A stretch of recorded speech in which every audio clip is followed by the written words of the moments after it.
อาจารย์เลยบอกมาพ่อต้มพ่อมามดต้มมดครูบาอาจารย์แบบนี้นะ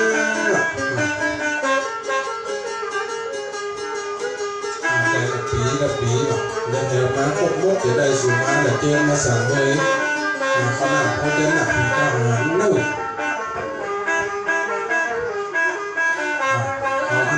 เอาเพลงเขาร้องเพลงเขาเพลงภาษาไหวภาษาไหวเลย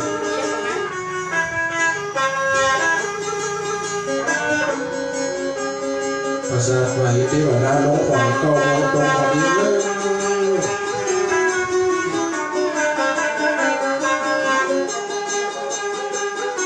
จะได้ทำเป็นเกินกายครูบาอาจารย์เจ้าผู้เก่าผู้ไปมาจะได้เสียงไทยบอกครูมากลับมาเลย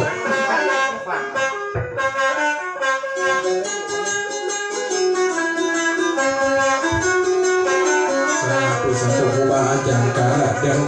เก่าสีคำได้มาดูมาจอดมาหลอกมาถึงวันนี้ได้มันเจอเกิดกายครูบาอาจารย์ผู้เก่าผู้ป่าผู้ไหนผู้ยังดีได้สั่งได้สอนแก้ไขคำพาลานาเสียงท้ายของครูบาอาจารย์มากับมาเลย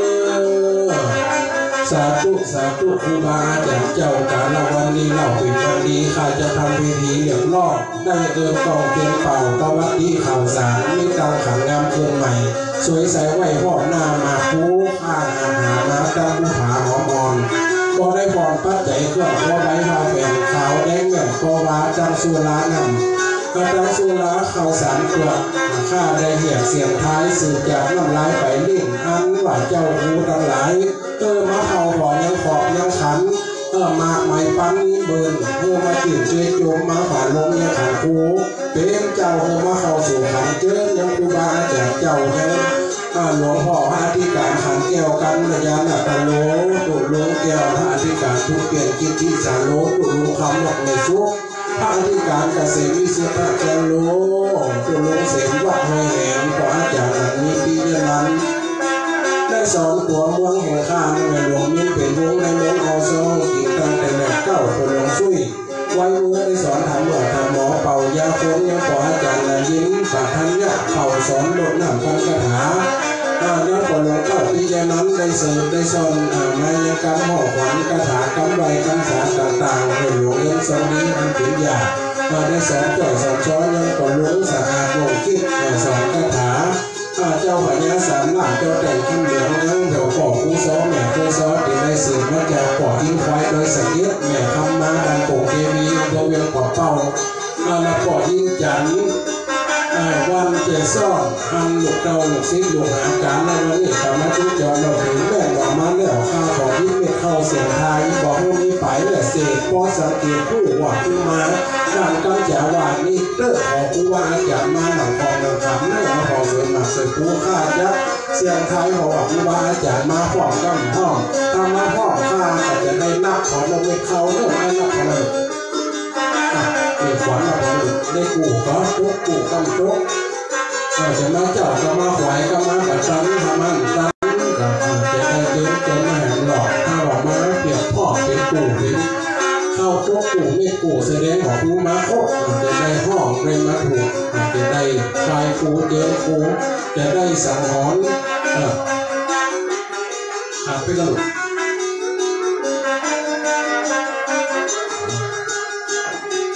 มายังพวกเป็นครูบาอาจารย์หินผ้าก็ล้นเรือน้ำตามฟันเจอเดี๋ยวนี้เงื่อนพวกเศษผู้ตนใดองค์ใดครูบาอาจารย์ที่ได้เรียกได้น้อมได้ห้องจื่อการได้โต๊ะได้หนุนไปกับครูบาอาจารย์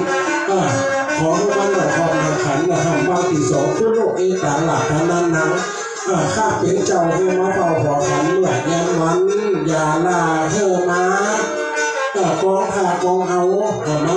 ขอขันเนื้อขอเจอมาผู้เก่าผู้ฝ่ายผู้ลุงเกี่ยวผู้ลุงคำผู้ลุงเกษมขออาจารย์นันนี้เหลืองมิ้นผู้ลุงสู้ขออาจารย์นันเย็นผู้ลุงเนื้อเต้าผู้ลุงเงินผู้ลุงสะอาดย่อเนื้อสามหลักเจ้าแต่งคำเหลืองผู้ว่าอาจารย์คนใดยังปล่อยทิ้งไว้โดยสเก็ตแม่เข้ามาดันโป่งเทวีพอยิ่งจันมันจะสอนเขาครูบาอาจารย์ตรงใดดีได้วิทย์ได้ขาดมันการมาเดี๋ยวนี้ขอให้มาเข้า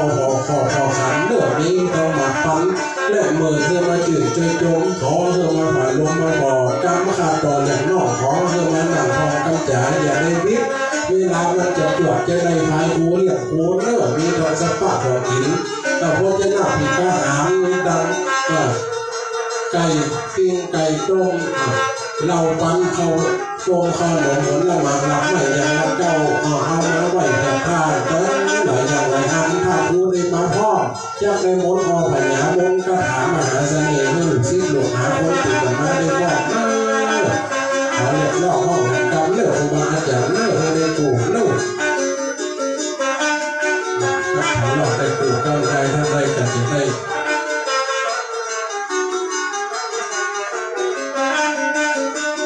เสียไปแล้วครูบาอาจารย์ถึงจะมาจ้าด้วยแต่ตีได้กี่กูตีได้1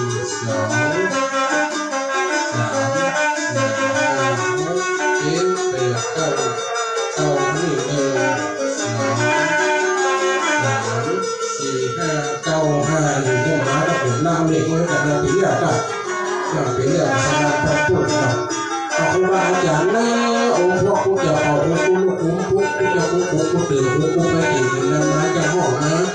หลังกองเศษซอกเหมือนยังวังมีตาขันปั้นขึ้นใหม่ตั้งเราใส่ไว้ผ่องหน้าผ้าขาวผ้าแดงผ้าปอเอาขอครูบาอาจารย์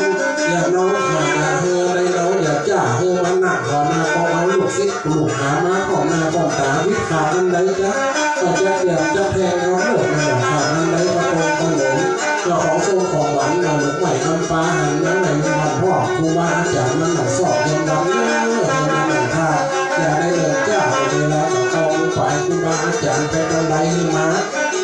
มาเลือกครูบาอาจารย์ข้าพิสารทำมาก็ว่าก็มาตั้งเลยได้กันขอเลยมาบอกเลย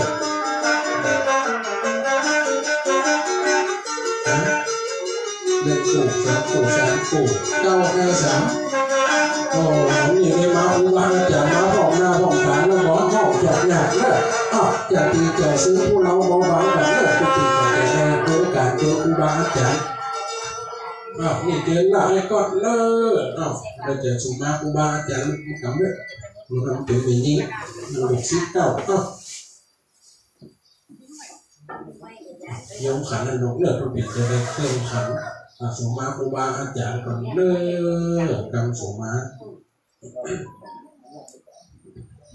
นะโมตัสสะภะคะวะโตอะระหะโตสัมมาสัมพุทธัสสะนะโมตัสสะภะคะวะโตอะระหะโตสัมมาสัมพุทธัสสะนะโมตัสสะภะคะวะโตอะระหะโตสัมมาสัมพุทธัสสะ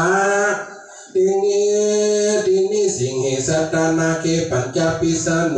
นุเมวาจาตุเทวาอาสาเว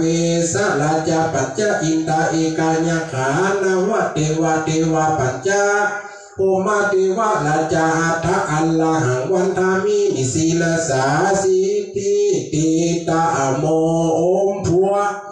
โลกันโลกกูจะเป่ากูโลกอมพัวกูจะเป่ากูเดินก่อนเดินกูไปที่อื่นนั้นมากูจักเลยเรียกอาหารมามนโอมถูนี่ถูนโอมสวาหุมเดชโอมสิทธิการครูบาอาจารย์เจ้าครูอยู่กับกูเสียงจริงว่าสาธุครูพระพุทธเจ้าครูพระธรรมเจ้าครูพระสังฆเจ้าคุณพระปัจเจกพุทธเจ้าคุณพระฤาษีเจ้าป่าเจ้าตั้ง6 โดนและจุองคุณครูบาอาจารย์เจ้าคุณปิตาคุณพระมันดาเจ้ามีตังครูเก้าครูป่ายครูตายครูยังครูสั่งครูสอนครูจุมุดจุบาอักขันละพยัญชนะ41 ตัวทั้งมวลจุงจักมาเป็นวัจนะกังบางแห่งตัวข้าจุงจักมานั่งของนั่งขันข้าในเรียบร้องห้องเอิญเธอมาช่วยกันมนข้าได้หวานน้ำหัวเป็นน้ำข้าได้ว่าไฟหัวเป็นไฟว่าอันใดมือคู่มือขางหักษายังตุ่นตัวแห่งข้าเป็นเปิ้นตัวจะไปทองเปิ้นร้องเปิ้นตูจะไปทองเปิ้นร้องจะไปเขาครูบาอาจารย์เจ้ามาเผามาแยงก้าอย่างวัวแดงแข็งอย่างวัวต่างยาไปมีไก่จุงหักษาตัวคานแม่ลูกศิษย์ลูกหาจิมเตอตั้งนี่โอมสิทธิจิ จังสิทธิกัมมังสิทธิตถาคตโตอิติปิโสภควาสิเมพุทธาญะเทวะพรหมาเยวะจะปิสโนการเจสนาชัยญวันติภวันตุเมเอาไหลเปิดกันเนื้อเนื้อไหลเปิดไหลตามเตียนกันเนื้อเอาด้วยกันเนื้อเปิดมนออมมนอย่างด้วยเนื้อภวันตุเมสาธุองค์ปิสาโนมหาปิสาโนตัวกาตัวแข็งมีตั้งกลุ่มพันแดตัวกากุมพันหลวงตัวหยับจ้ามาถือดาบการโลฟันมีตั้งกลุ่มพันนะสปาตัวสหาวคือมาถือเอาว่าหอกดาบเงาแบกเงาไหลข้าววัดจันน้ำมันนั่งอัดดังทรายไหลตังเกียบด้วยลูกเลิกมานั่งทางซ้ายมาหาปิสาหนูมานั่งข้างก้าวหัวพญายักษ์แสนตามมานั่งตั้งนาพญากลุ่มพันนะมานั่งตั้งหลังเฮล่าวางตนตัวแห่งข้าเจ้าตั้งหลานและลูกศิษย์ลูกหาอันมีอันไหนบุญยืนเหนือก็หน้าตนตัวยังน้องแพนน้องนิสาน้องเมษาน้องข้าวโพดและน้องถ้าป่าทีมและน้องเจ้าขุนน้องมีลิ้นเขาเจ้าตั้งหลายอันนั้นสาธุเจ้าวาบุญหลังสาธุเจ้าปามสาธุเจ้าจิตเขาเจ้าตั้งหลายอันเป็นลูกศิษย์ลูกหาอันได้มากกว่าดีก็ได้มากกว่าดีขอเอมารักษาตนตัวยังลูกศิษย์ลูกหาแห่งข้าสาธุสาธุปิสาโนครูบาอาจารย์เจ้าก่อเฮือมาปิสาโนปูเล็กก่อเฮือมาปิสาโนหยาเล็กก่อเฮือมาปิสาโนครูบาอาจารย์ผู้ดำหยาดำก็เฮือมาปิสาโนครูบาอาจารย์ตนมาฝ่ายโพดโลกก่อเฮือมาปิสาโนครูบาอาจารย์เจ้าว่าตนเววดแอนไฟก็เฮือมาปิสาโนครูบาอาจารย์เจ้าสวงสาวันจันฟ้าก็เฮือมาครูบาอาจารย์เจ้าว่าตั้งครูเก้าครูปลายครูตายครูยังครูสั่งครูสอนครูห้ามครูเฮียนครูเขียนครูอ่านครู32ครูก่อมือมายังวิชาอาคมมาครูบาอาจารย์นะตุ่นตัวยังมาตุ่นลุงแก้วตุ่นลุงคำตุ่นลุงเกษมพออาจารย์นั้นมีแม่หลวงมีปอหลวงสุยพออาจารย์นั้นเย็นปอหลวงเต้าแม่หลวงเงินปอสะอาดเจ้าพญาสามล้านเจ้าแต่งคำเหลืองงานยังปออินควายโดยสังเกตปลาปออินจันบันเจซ่อนแม่คำมาบันโป่งเทวีของมาอยู่ตั้งหลังและตั้งนาตั้งพญายักษ์โดนเส้นตาก็มาอยู่บนหน้าหัวไปหน้าตั้งหลังโดนคาลูกศิษย์ลูกหาจีวันนั่งบุญยืนนั่งก็ตุ่นตัวยังน้องแผ่นน้องนิชาน้องเมษาน้องทักทีมาน้องเขาฟอแต่น้องมีลีนน้องเจ้าว่าคนสาธุเจ้าบุญหลังสาธุเจ้าจิตสาธุเจ้าว่าป้ามาเขาเจ้าตั้งหลายอันเป็นลูกศิษย์ลูกหามาในฐานะดีนี่ขอมีเดชะลิงที่แก่ก้าบาแป้เจ้าว่าฟ้าจุมปูแดดเดือ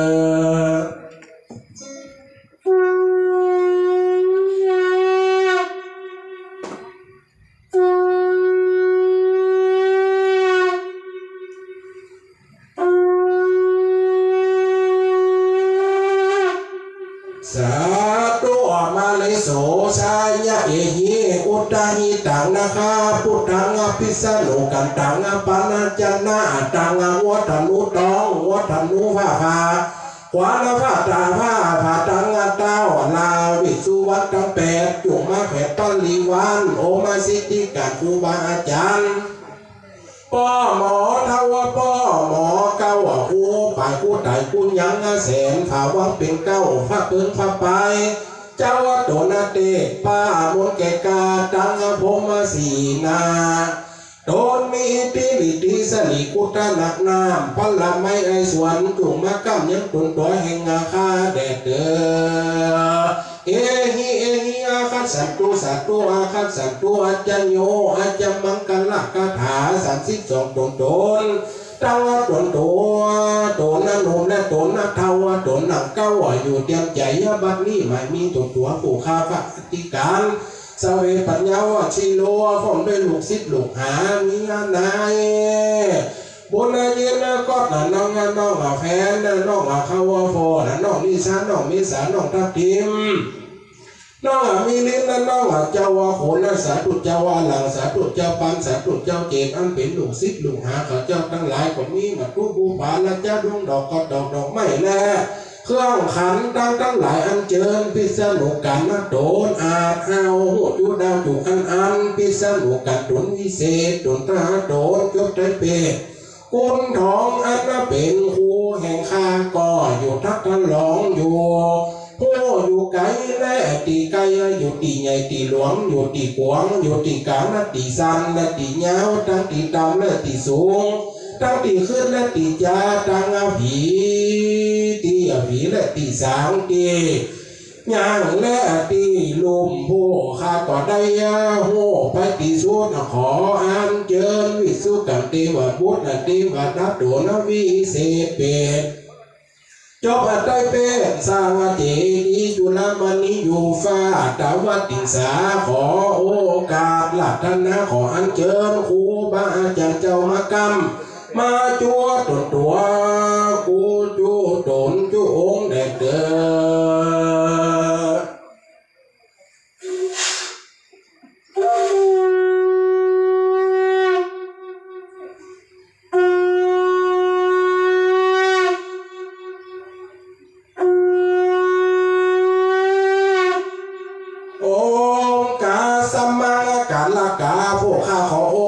ท่านนาพระกุมภานาปัญจหมอเท่าจวงมันนั่งอยู่เฝ้าเจียนจ๋ากับตังพิษณุกถา32โมจ้างมาจุมาพร้อมสาวผูกจุองขออย่างได้หลงไหลพิษแผดตัวข้าได้ซาได้ข้าแสงเหลือหูได้กระตามตามองค์พิษณุบอกเฮอจุห้องผู้ข้าขอทอมข้าตามผู้ข้าและเขาเจ้าตั้งหลายเป่งมันยังขันมาเข้าดอกไม้ยายเทียนเล่มมาตามก้าสวยและเล่มบานฟ้าขาวปากแดงหมายมาปูยายเต็มหีขอครูบาอาจารย์อย่าได้ขึ้นกีดฝันผวนขอเชิญมาพรำสาโพย้ำว่าผู้ข้าจัดแจงขอพิษณุเจ้าว่ามาเย็นทวนทีบอกคือนางพี่ใจเติงยามเมื่อผู้ข้าเรียกเติงมาหนอหอพิษณุเจ้าจุงขอด32โดนจุองจุงมากันยาจ้ายามเมื่อผู้ข้าอยากน้ำพายคู่ขอมาจูตั้งโดนปีและโดนปายโดนสร้างใหม่กุฏิวิเศษโดนแจงยังเป้ก่อสร้างอยู่จันฟ้าจุงมันรับเอาพ่อนาจุโดนองเด้อโอมสัมมาทิมาทะมะยังกะลาโอมติปะกะถาครูบาอาจารย์จักเรียกมาเต้าโอมสิทธิสวโหมโอมสิทธิการครูบาอาจารย์เมื่อแก่กูมีครูยังพ่อยังพระอธิการขันแก้วนาตุลุงาขามยังพระอธิการกสิณพ่ออาจารย์นั้นมีไม่หลวงมีพ่อหลวงซุยพ่ออาจารย์นั้นเย็นพ่อหลวงเจ้าและแม่หลวงเงินพ่อลุงสะอาดแน่เจ้าพญาสามล้านเจ้าแดงคำเหลืองยังป่อหินไว้ไปสักกิจป่อหินจันทร์บันแก่ซ่อนแล้วแม่ขมาบันปงเทวีกาถาวิสาต่างๆคู่เป่าคู่หาคู่ขามคู่คงคู่มนหักษาคู่พักคู่แก่คู่ปีเต้ทะเลตองคู่ก็คู่กองเชือกดาบรถบังฝากมวยตีคู่เมื่อคู่หมอคู่ผีคู่ซอคู่อองฝ่ายหยาคู่มโหลีลาป้าก้องคู่แต่งตองตักหัวเฮือนคู่เขียนคู่อ่านครูผู้พักรักจำมาครูสายขาวสายดำมาครูลำครูฟ้อนครูสันลาแปลงแต่งบ้านเมืองและวัดวา108เหียบมาแล้วแต่เก้ามาเข้าสู่ในขันตั้งขันตามผู้ข้าได้เรียกประจำนั่งอยู่มาสู่หอและขันใหม่กูได้ว่า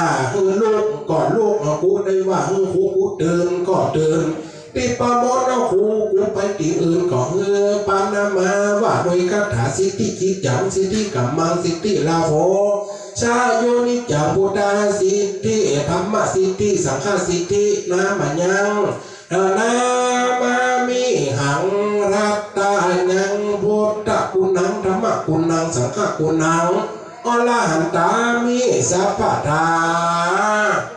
โอมสิทธิการครูบาอาจารย์มีทางพระเทพเมืองลาวทางภาเขาเมืองไทยครูเต็มใต้ปีดกตักกศิลาครูพระกุมครูพระกันครูกลุ่มฟันตักยักษ์ครูฤาษีมีนักตั้ง108 ตนจูมาเป็นไผ่ยากังเป็นไผ่ยาบังจูระวังรักษาเงินการอย่างวัวแดงแข่งอย่างวัวดาวเปิดตู้จะไปถองเปิดลองจะไปเข้ารักษาข้าพเจ้าและลูกศิษย์ลูกหาอันติมาในฐานะที่นี่แป้ผีไปบนแป้คนไปลุมหอหุ่มแบบบังระวังไฟอุนตันไล่ได้อย่ามาถูกต้องตั้งเล็กเหลาไม่ค่อนก็มาดินอันบินบนอากาศตั้งลาดตั้งตีลาดและตีแจงตีบังของหูมันระวังแวดไว้ไกลจิตเตอที่นี่ที่เหสตานาเคปัญจพิสนุนุเมวัจตุเอเทวะอาสะเสวะราชปัจจอินทายขานาวะเทวะเปเทวะปัญจภูมาเทวะราชาอัตตะอรหันตาปัญจพุทธะพุทธานามามิหังอัลละหังวันตามิศีลสาอาจาริญาปัฏฐาอัลละหังวันตามิศีลสาสิทธิตานาโมสิทธิกิจจังสิทธิกัมมังสิทธิตถาคโตอิติปิโสภะคะวาสิเมพุทธาญะเทวนาพรหมเยวะปิสนุกันเจชานะใจญะวันติวะวันตุเมสาธุสาธุโอมทงทงมหาทงทงกูจักหาลงตั้งปืนฟ้ากูจักและตั้งดินส่วนตาสินกูอยากจะท่านลงตั้ง10 ปะกูนามนายะปะแก่ข้าฟื้นมาพุทธคุณเจ้าธรรมคุณเจ้าสังฆคุณเจ้าอยู่เหนือกาวเหนือหัวกูจักหาลงตั้งตัวและผมบากูจักตะลุงปัตตาและปัตติงกูจักตะลุงยังนกบินบนนาแหล่งกลางหาวกูจักตะลุงจักไงขาวอันนาผ่านนาอันผ่านนากูจักตะลุงสิงเสื้อผ้าอันขาวหอนกูจักตะลุงยังขอนขี้ฝอย5 บงสร้างไก่คำหวยกูจักตะลุงงามกำกวยและสิจานกูจักตะลุงสะพานหัวข้ามน้ำกูจักถลุงของกินซ้ำยังโภชนะอาหารอันหลายหลากมีทั้งกินซากเสือและซากหมีสิ้นซากผี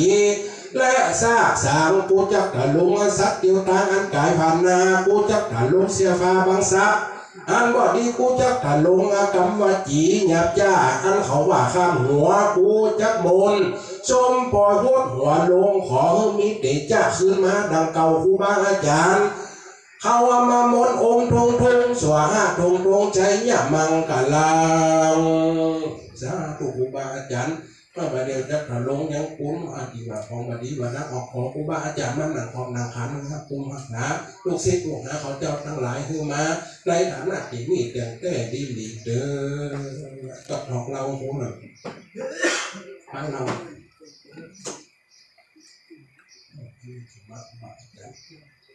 เที่ยวรถคืออะไรออกหลักไฟด้วย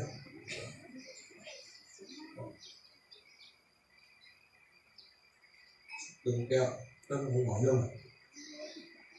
ครูบาอาจารย์เนอะมากินมาสันของหวานอาหารทั้งหลายเนอะเราพบเป็นมุกามุกเข็งเดี๋ยวจะม้วนอันนี้เงินเนอะ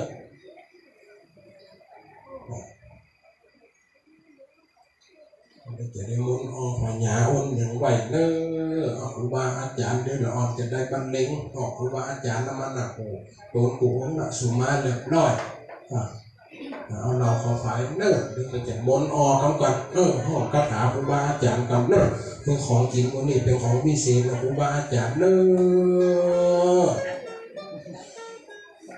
นะโมตัสสะภะคะวะโตอะระหะโตสัมมาสัมพุทธัสสะนะโมตัสสะภะคะวะโตอะระหะโตสัมมาสัมพุทธัสสะนะโมตัสสะภะคะวะโต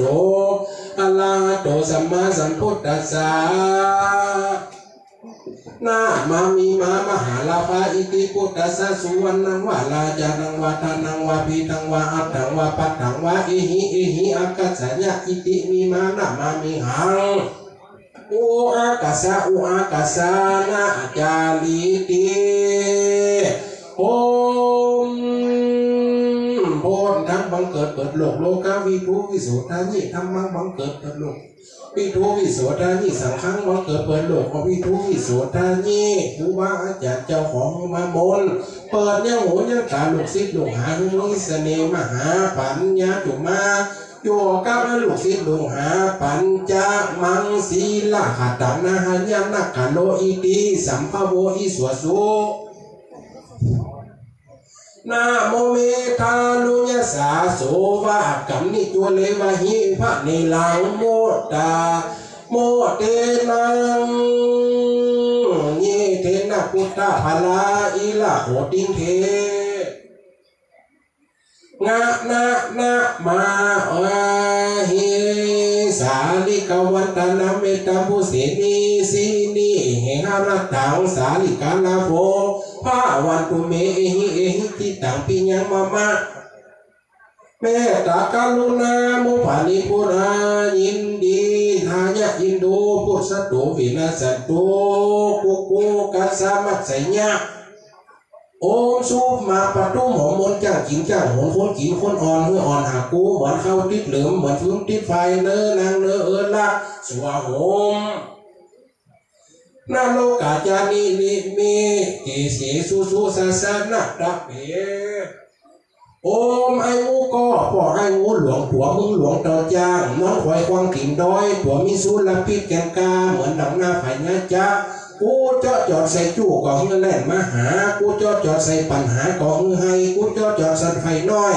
ก่อเฮืออ่อนนิยมกูเจาะจอดใส่คนก่อเฮือเป็นบากูเจาะจอดใส่นั่นก้าก่อเฮือเปิดหุมเอา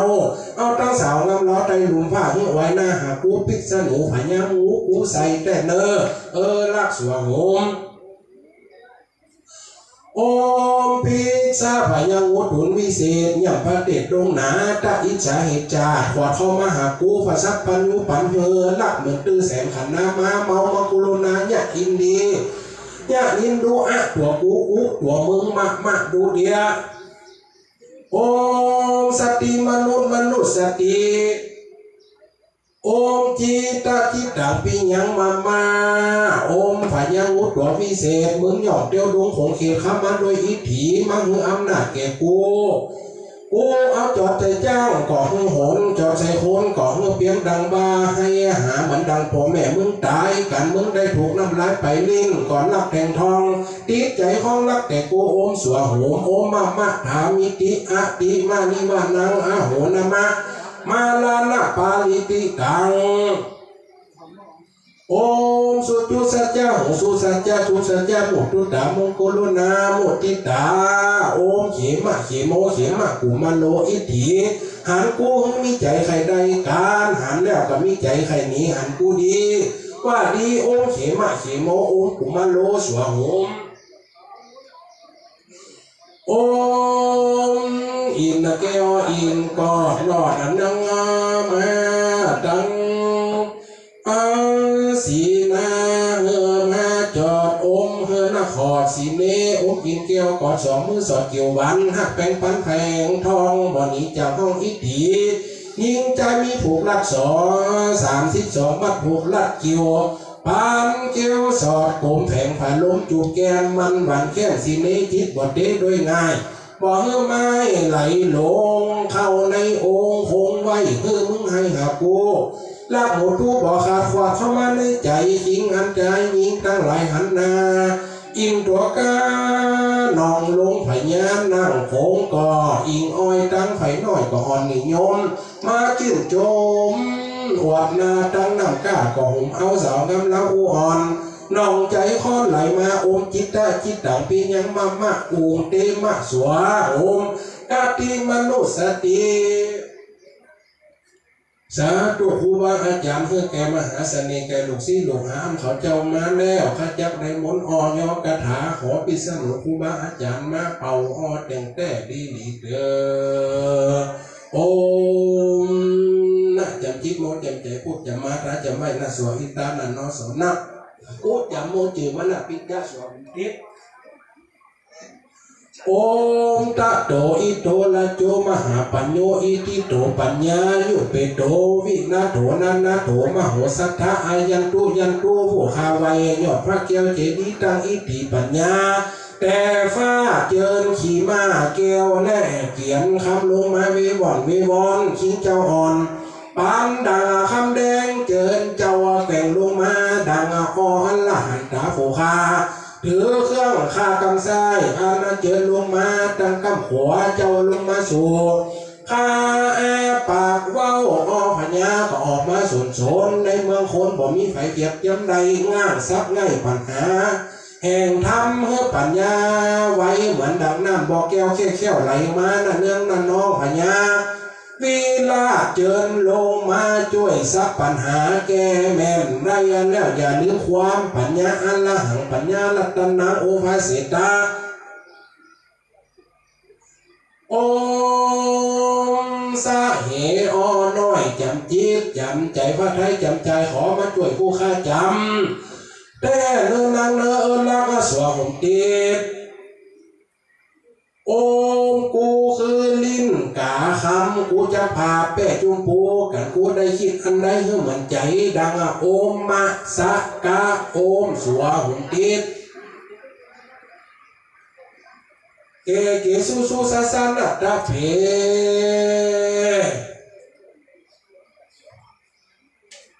ลาโจละจังละนังละหัดดีโอ้น้อยอ่อยเงาจ๋าอ่อยผู้บ้าผู้ปันเฝ้าออกมาสุนทร